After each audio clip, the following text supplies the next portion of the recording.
Hello everyone, তোমরা সবাই কেমন আছো? আশা করছি সবাই ভালো আছো, আমরাও ভালো আছি। কিছুদিন আগে আমি বাড়ি গিয়েছিলাম, বাড়ি থেকে আসার পথে এই শর্টে ভিডিও করা।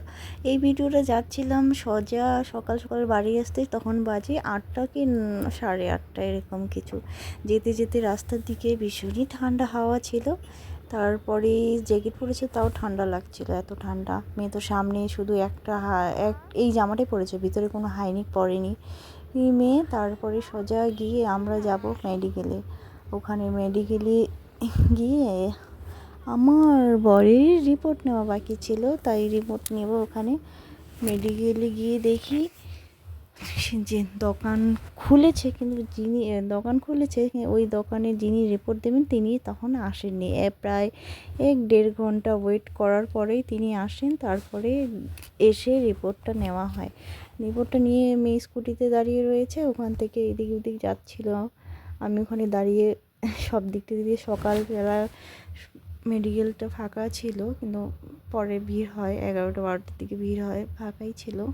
তারপরে ওখান থেকে বেরিয়ে সোজা আমরা এসে পড়েছি 1-1.5 ঘন্টা পর এসে তারপরে আমরা ওখানে রেস্ট নেওয়ার জন্য দাঁড়িয়ে পড়েছিলাম। আর মেয়ে তো রাস্তার ওদিকেই ঘুমিয়ে পড়েছিল, তাই এখানে এসে আমার কোমর পা ব্যথা, খুব প্রচণ্ড ব্যথা করছিল। তারপরে গিয়ে দেখি মেয়ে ওর পাপাকে দিয়েছে যে মেয়েকে তুমি একটু নাও, ওর পাপা নিয়েছে।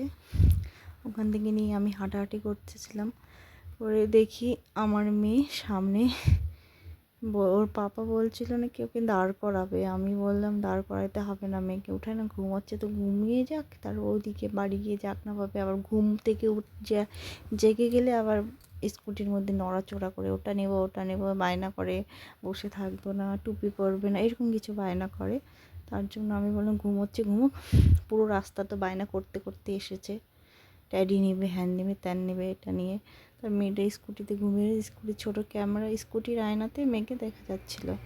ওখান থেকে মেয়েকে নিলাম, তারপর পাপা, তারপরে আমি মেয়েকে কোলে নিয়ে, আর ওখানে একটা হয়েছিল মেয়ে বাচ্চা কোলে নিয়ে স্কুটিতে বসা যাচ্ছিল না, ওইভাবে বসে সোজা আমরা এসে পড়েছি বাড়ি এসে দেখি বাড়িতে তালা দেওয়া।